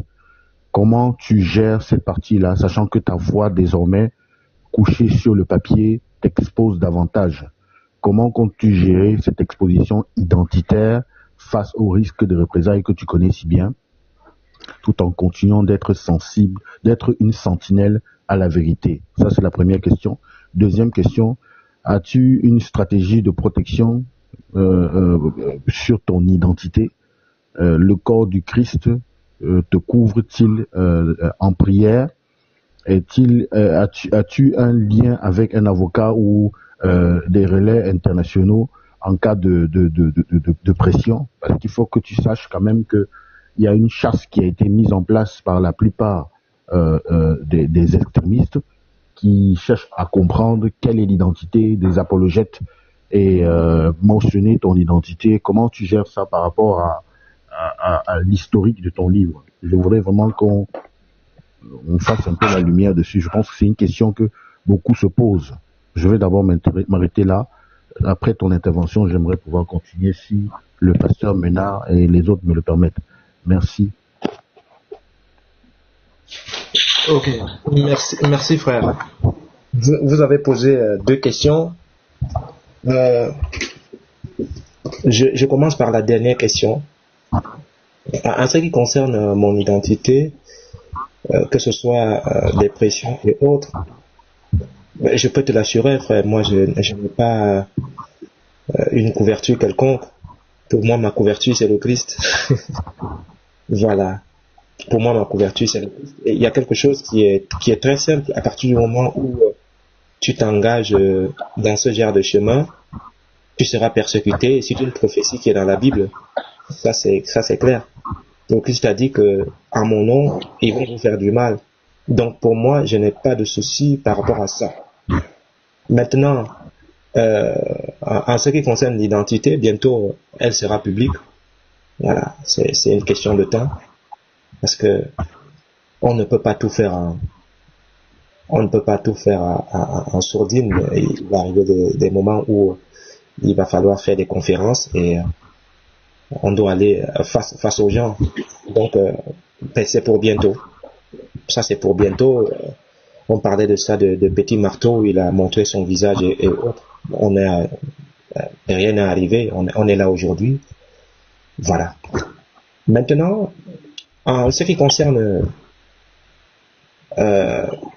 c'est-à-dire ces soucis que nous avons.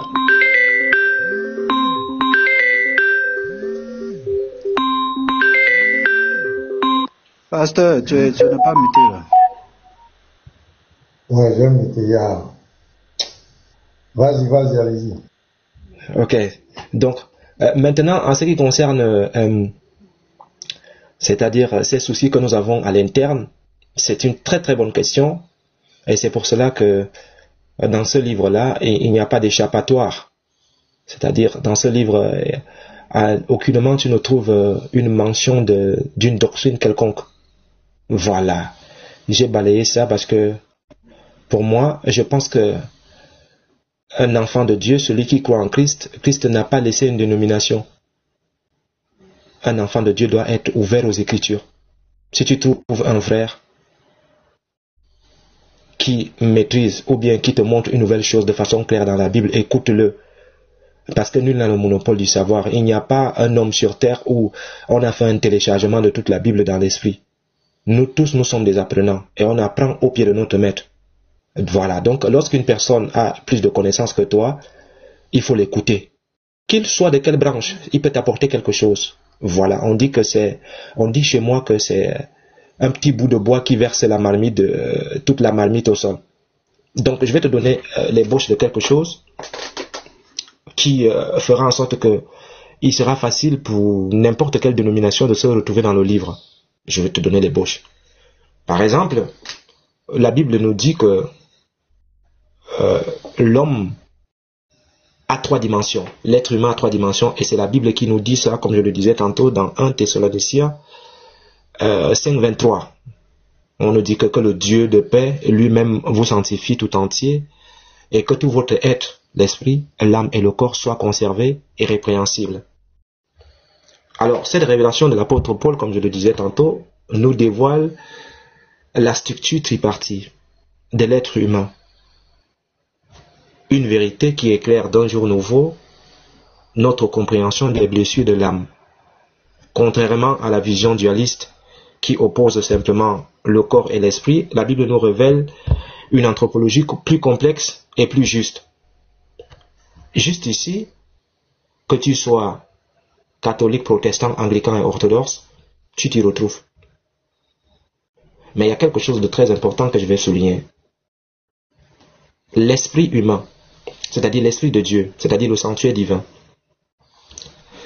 L'esprit humain, selon la Bible, comme je le disais tantôt, est cette dimension de notre être qui nous connecte directement au divin. Genèse chapitre 2, verset 7. Elle nous révèle que notre esprit provient directement du souffle divin. Et c'est là où j'introduis donc ce qu'on appelle la guématrie. Dans la guématrie, c'est une science qui apporte à celui qui étudie la Bible une autre dimension de lecture biblique. Et dans cette guématrie, le mot esprit qui est roi a une valeur numérique de 214. Et cette valeur numérique va nous révéler quelque chose. Parce que la lettre roi qui est l'esprit a 3 lettres hébraïques. Et ça fait 214. Il y a ce qu'on appelle le resh qui fait 200. Il y a le vav qui fait 6. Il y a le het qui fait 8. Lorsque je les additionne, ça fait 214. Maintenant, j'enlève les zéros qui se retrouvent dans resh. Il me reste 2, 6, 8. Donc, dans les 214, si je prends les 214 de façon simple et que je les additionne, 214, ça me fait 2 plus 1 plus 4, ça fait 7.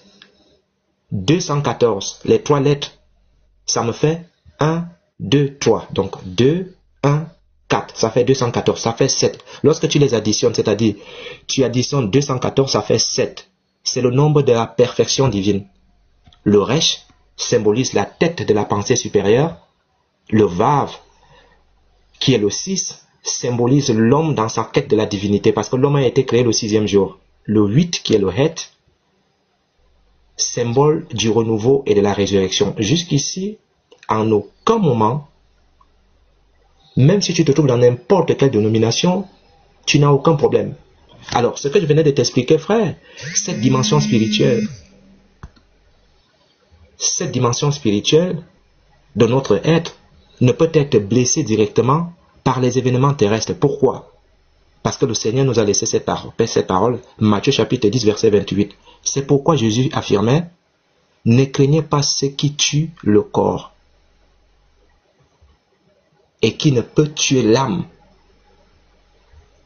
Il faut plutôt craindre ce qui tue l'âme, qui envoie l'âme à la géhenne. Mais il ne faut pas craindre ce qui tue le corps. Donc l'esprit régénéré en Christ demeure intact, même lorsque l'âme souffre.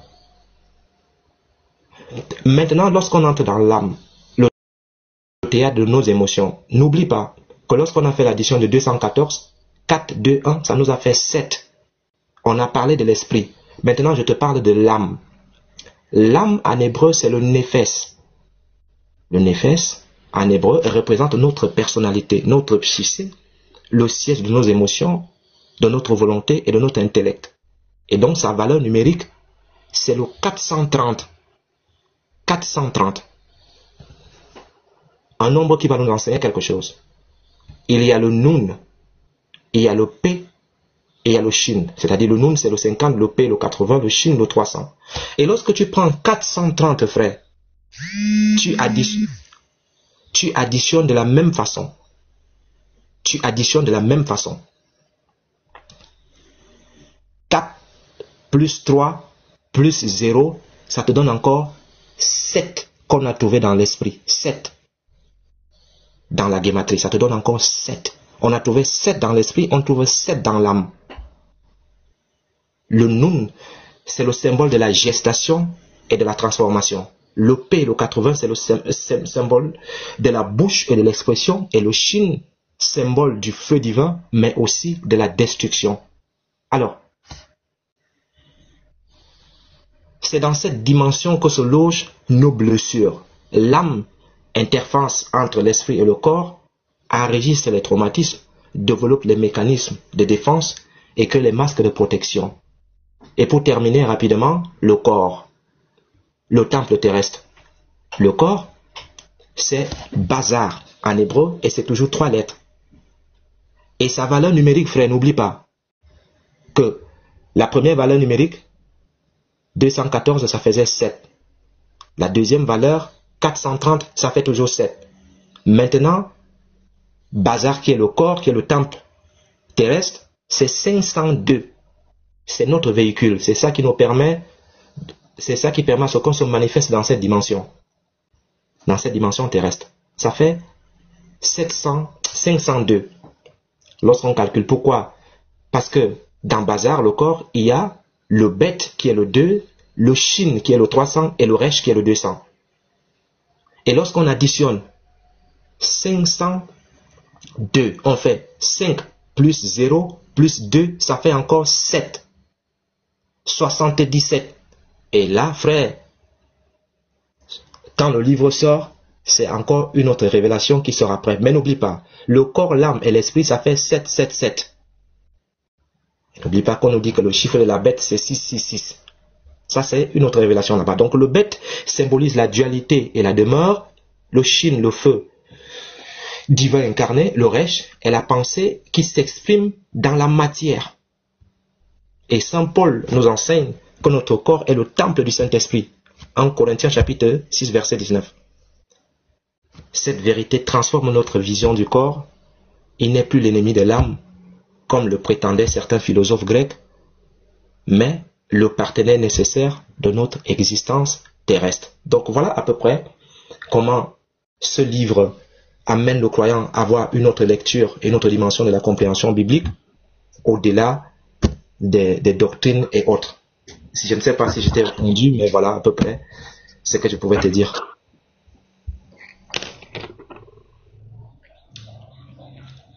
Pasteur, je peux redonner le numéro là, parce que j'ai vu des commentaires qui demandaient le numéro WAVE.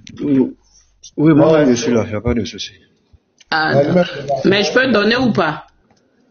Vas-y. Ok. Donc vous pouvez, voilà, il y a le numéro même qui vient d'être mis en commentaire. Donc voilà. Les chrétiens, pardonnez, tapotez et puis voilà, envoyez les cadeaux. Merci.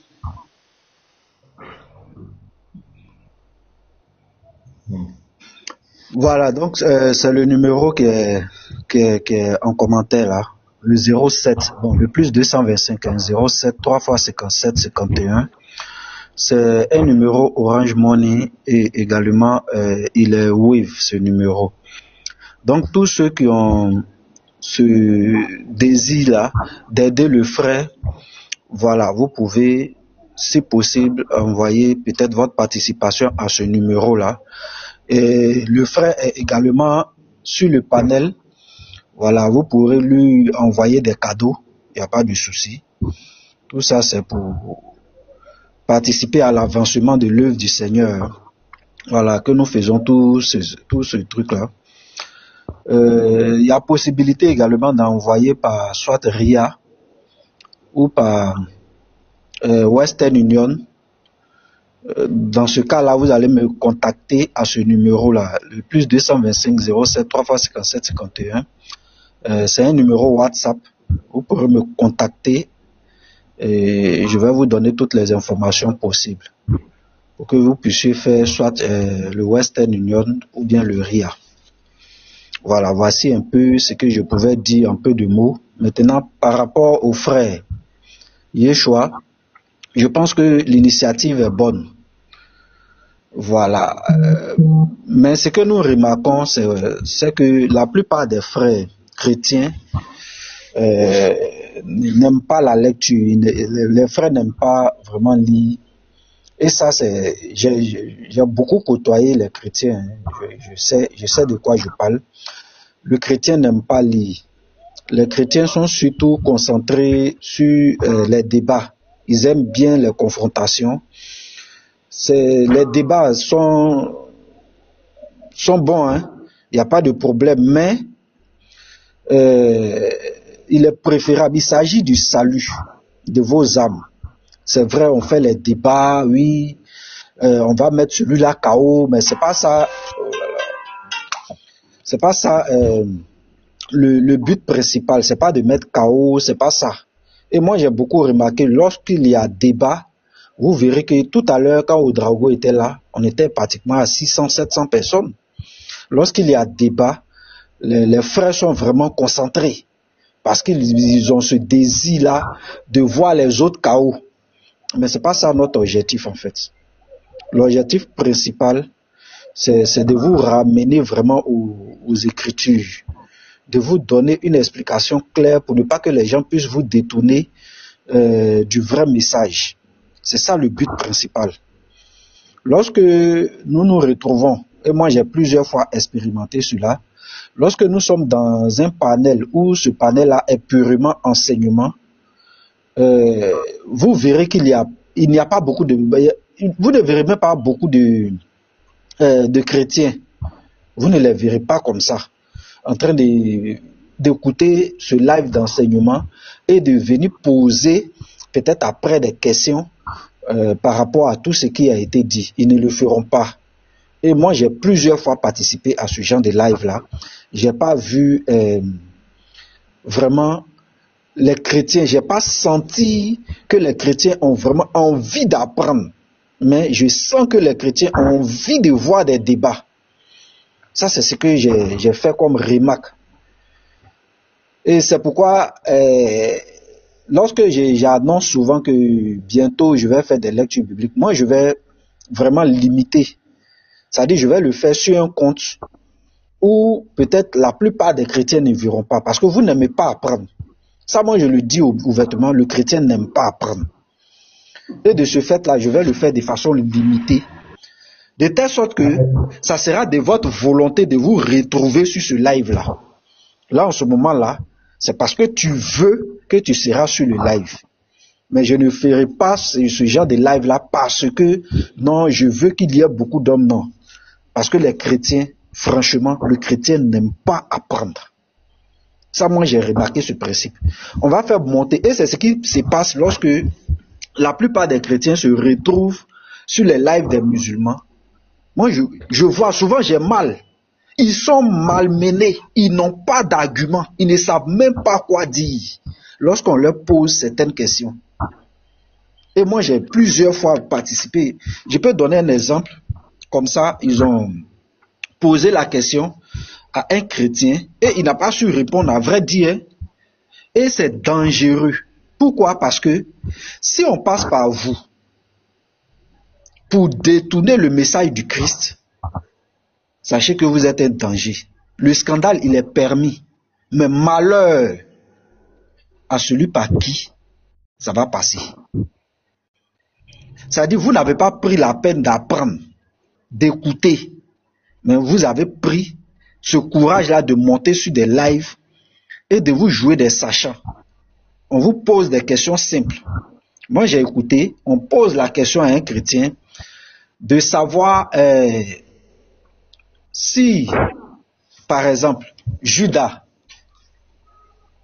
nous disons que Judas a été condamné parce qu'il a livré Jésus. Mais si cet acte était un acte pour venir sauver, comment pouvons-nous dire que Judas, lui-même qui a posé ce acte pour nous sauver, n'est pas sauvé? Celui qui a livré Jésus, comment nous on peut dire encore qu'il n'est pas sauvé?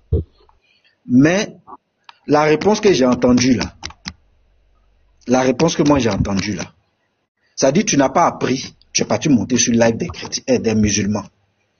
Et si on passe par vous pour détourner des personnes parce que tu n'as pas su répondre et qu'il y a des personnes qui sont mal affermies et que par toi on arrive à détourner ces personnes-là et les envoyer en enfer, tu seras responsable. C'est pourquoi le Seigneur a dit, ceux qui vont s'adonner, pasteurs, apôtres, les ministères là, ils seront jugés plus sévèrement. Donc faites très attention lorsque vous voulez être de ceux-là qui veulent passer des messages. Aujourd'hui, l'opportunité est donnée. Nous avons des frères qui font des sites, notamment Yeshua qui a fait un site. Combien de chrétiens arrivent à rentrer dans le site de Yeshua? Combien de chrétiens, de façon sincère, devant le Seigneur? La plupart de ceux qui sont sur le live là n'ont jamais mis pied sur le site de Yeshua. Jamais. Devant le Seigneur, je parle. Non, la plupart de ceux qui sont sur le site, j'ai dit la plupart. Mais attends, pourquoi je dis ça? Je vais justifier. Tu as posé une belle question également. Moi, j'échange avec Yeshua.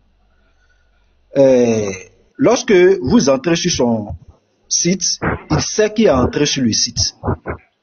Il a la possibilité de savoir combien de fois les gens rentrent sur son site. Mais souvent, on cause, au bout de 2 mois, Yeshua me dit, il y a 3 personnes qui sont entrées. Frère, 3 personnes là, tu penses que les gens participent, les gens vont lire. Tu penses? Et sur 3 personnes, il y a 2 qui sont kémites. Ce qui est vraiment dommage, hein. 2 sont kémites. Peut-être il y a un seul chrétien qui a voulu entrer comme ça. Sur le site de Yeshua, ce sont les kémites qui visitent ce site-là. Et moi, je ne vais pas vous cacher ça. Hein. Ce sont les kémites qui visitent ce site-là. Tu vois que je venais de répondre à ta question. Le concerné même est là. Si toi tu rentres sur son site tout à l'heure, il va te montrer que toi tu es entré sur son site. Mais les chrétiens n'aiment pas la lecture. Non, le chrétien aime les débats. Et ça, moi... Première chose, professeur, attends. Il y a actuellement même. Pardon, c'est pas... Moi, le problème même... Souvent, moi, je vais sur le site de Yeshua. Souvent, si je suis en débat, je vais sur le site de... Mais il y a un truc qui est difficile, à vrai dire, sur le site de Yeshua. Je t'explique. C'est-à-dire, le nom, là. Moi, c'est pas bien écrit Yeshua, machin. Je vous assure, je vous jure devant Dieu. De se oublier d'aller sur le compte du frère. Chercher le compte du frère. Pour aller payer, souvent tu peux être en débat, tu vois, non? Oh, tu as un seul téléphone. Donc sortir pour aller chercher le compte du frère, c'est difficile. Il n'y a pas à vous mentir, hein? Il n'y a pas à te mentir. Sortir pour aller, je prends l'exemple, je suis là en débat, non? Donc pour sortir, si j'ai un seul téléphone, je ne peux pas aller directement sur le compte du frère Yeshua, tant que lui n'est pas sur le panel. Or, si je sors, je dois sortir du compte. Je dois sortir. Donc, pour aller sur son site, pour écrire le nom Yeshua Mashiach, je te jure devant Dieu, pour moi là, c'est tout un problème pour écrire Yeshua Mashiach. Parce que souvent, tu vas voir que on peut écrire Yeshua Mashiach, il y a plusieurs noms Yeshua. Il y a deux qui écrivent Yeshua Mashiach, S-Y-E-S-H-U-A. Il y a deux qui écrivent Yeshua Mashiach. Non, c'est-à-dire, quand tu as un seul téléphone, souvent, pour moi, mettre ça en favori, c'est difficile. Yeshua Mashiach, souvent aussi, il y a deux qui écrivent avec CH. Donc, souvent, pour moi, là, il n'y a pas à te mentir. Moi, c'est bataille. C'est une grande bataille, souvent, pour aller, pour écrire le nom, là. Tant que le frère, soit il n'est pas sur le panel, ou bien quand j'ai un autre compte, plutôt quand j'ai un autre téléphone, là, il suis obligé d'aller sur le frère. Si le frère a vu qu'il a visité son profil, c'est que je suis allé sur son site. C'est-à-dire, son site, maintenant, je clique directement sur le profil, maintenant, et puis je clique sur le site. Moi, c'est le seul souci qui est là. C'est-à-dire pour écrire le site là, ça que le seul souci pour genre l'orthographe là du site là, pour écrire cela, moi c'est ça que le seul souci. Donc moi c'est mon problème que je rencontre. Souvent je vais sur le site, si je suis en débat, puis peut-être il y a des choses qui manquent telles que les hadiths, certaines références que j'oublie, surtout même les hadiths. Je vais sur le site et je prends rapidement les hadiths et je viens et puis je m'en vais. Ça y est, souvent, je pars aussi à tout faire, c'est 5 à 10 minutes par là et j'écris la référence et je m'en vais. Moi, c'est le seul souci qui est là parce que Yeshua, tu vas voir, il y a plusieurs frères qui portent le nom Yeshua. Tu vas voir qu'il y a beaucoup de frères qui portent le nom Yeshua. Donc, moi, c'est l'orthographe là qui me fatigue beaucoup. Mais je suis obligé d'aller maintenant sur ce qu'il fait maintenant, il va sur Google, il écrit Yeshua Mashiach et puis même tiret et puis même .com. Donc, on me propose souvent des vidéos YouTube, on me propose souvent des sites, choses, on appelle ça comme le nom des sites juifs, et maintenant, souvent, c'est son site maintenant qui sont en premier lieu. Vous allez voir que c'est ça. Moi, je te parle de mon souci. Moi, je te parle de mon problème. Je ne sais pas si certains frères rencontrent ce problème-là.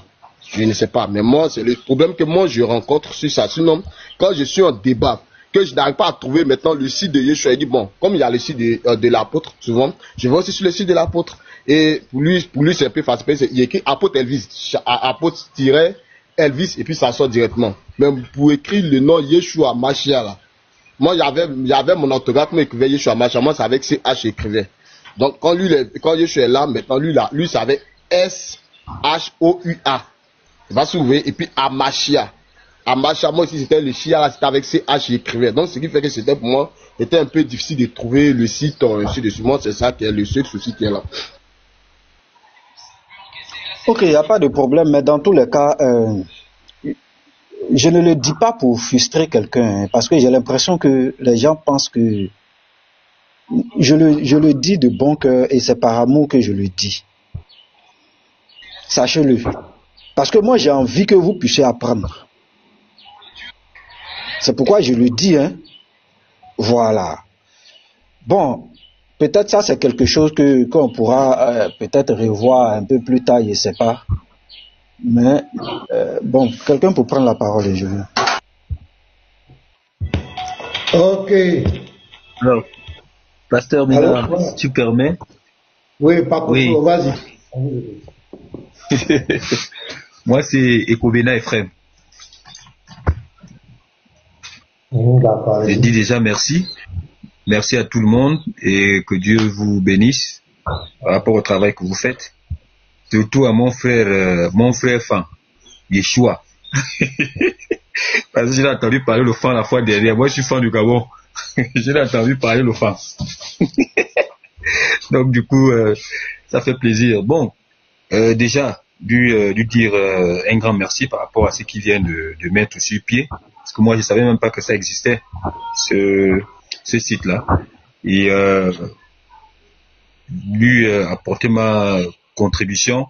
Donc, je vais rentrer en contact avec le professeur pour que je sache comment remplir les conditions pour apporter ma modeste contribution. En même temps, je veux rebondir sur ce que le professeur vient de dire tout à l'heure, que nous les chrétiens, on n'aime pas lire en fait.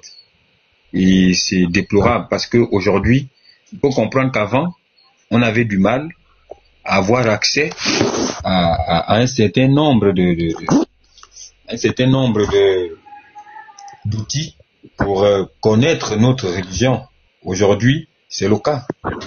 L'exemple est palpable. Yeshua vient de mettre sur pied un site. Donc, on ne peut pas prétendre être chrétien et ne pas connaître tout ce qui tourne autour de notre religion. Je prends mon exemple. Je suis les débats depuis un moment. Ce matin, j'ai trouvé Oustaz Camara, je pense bien. Il demandait le nom que l'ange a donné à Marie et tout. Il a fait les démonstrations, tout. Jésus égale Josué et consorts. Je suis monté personnellement pour aller poser seulement 2 préoccupations. J'ai dit, je suis intellectuellement honnête. Par rapport à ta démonstration là, c'est tout à fait normal et logique que Jésus égale à Yeshua, à Josué. Mais est-ce que réellement nous là, parce qu'on a dit Jésus, que ça doit ébranler notre foi chrétienne? C'était la première préoccupation. Parce que ce qu'ils ignorent, c'est que le nom Jésus a été peut-être impacté par le contexte linguistique, puisque comment on appelle ça, l'alphabet a évolué. Donc ça veut dire que Jésus sort de l'anglais, donc c'est tout à fait normal. Si le J a été ajouté en anglais et qu'on a fait la traduction pour aller en anglais et le français a pris la traduction de l'anglais, tout simplement. Est-ce que ça veut dire que c'est différent de la personne, comme vous-même vous l'appelez chez vous là-bas les musulmans, fils de Marie? Est-ce que c'est ça? Est-ce qu'il y a une différence? Bon, il a répondu comme il a dû entendre et tout, avec beaucoup de démonstrations avec ses frères et tout. Bon, j'ai compris. Moi, c'était ma préoccupation parce que je sais que Jésus, Christ, que je crois aujourd'hui, qui est mon Seigneur, mon Sauveur, qui donne la vie éternelle et tout, c'est lui que je crois aujourd'hui. J'ai posé la deuxième préoccupation. J'ai dit, bon, ce que tu as dit, c'est bien. Mais est-ce que réellement, Issa que vous avez dans votre Coran, là, c'est Jésus, non? À partir de cet instant, pourquoi Issa dérive donc de Jésus dans le Coran? Il fallait donc écrire Yeshua ou Josué ou je sais pas trop, mais quand on parle, vous dites que c'est Jésus. À partir de cet instant, vous ne pouvez pas donc dire que Jésus est un faux nom. Tout simplement. Il a aussi commencé à expliquer beaucoup. J'ai dit, j'ai compris. Il n'y a pas de souci. Et ça m'a amené à faire un petit travail. Personnellement, ça m'a amené à faire un petit travail quand je suis descendu. Parce que quand je donne raison au professeur, c'est parce que on ne lit pas véritablement. Et ce petit travail m'a amené à faire quoi? Ce petit travail m'a amené à venir un peu lier et faire un peu des recherches et à poser certaines problématiques. J'ai peut-être énuméré 4 comme ça. J'ai d'abord posé la question de savoir moi-même personnellement, parce que j'aimerais que tous ensemble qu'on puisse un peu voir, parce que c'est ce qui permettra que prochainement on puisse avoir des arguments pour ça. Est-ce que la première préoccupation était de savoir est-ce que Jésus et Josué portent-ils le même nom dans les langues différentes?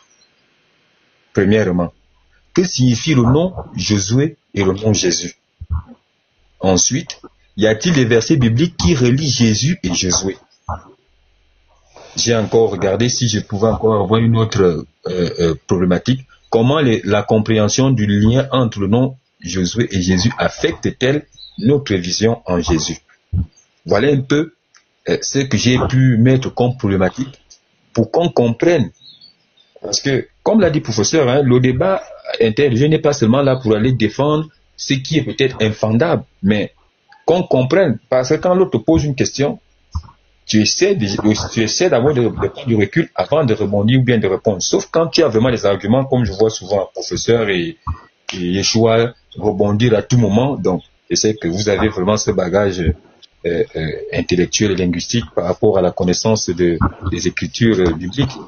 Donc, personnellement, j'ai posé ces deux préoccupations, mais la réponse qu'il m'a donnée, je n'étais pas satisfait, mais ça m'a permis réellement de venir encore peut-être me ressourcer et venir lire et venir me poser moi-même ces questions-là que Pasteur Mena, toi qui es notre guide en quelque sorte, que tu puisses peut-être aussi nous éclairer là-dessus.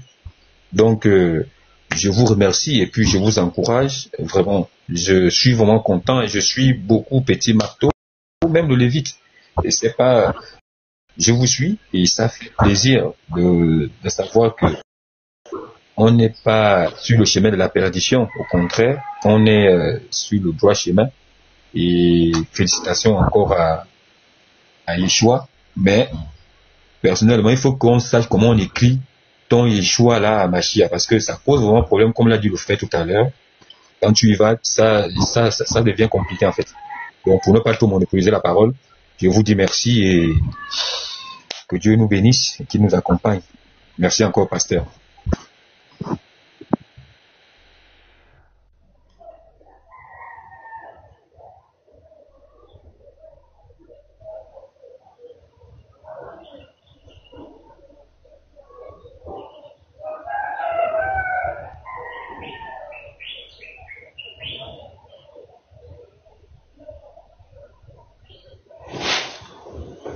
Allô?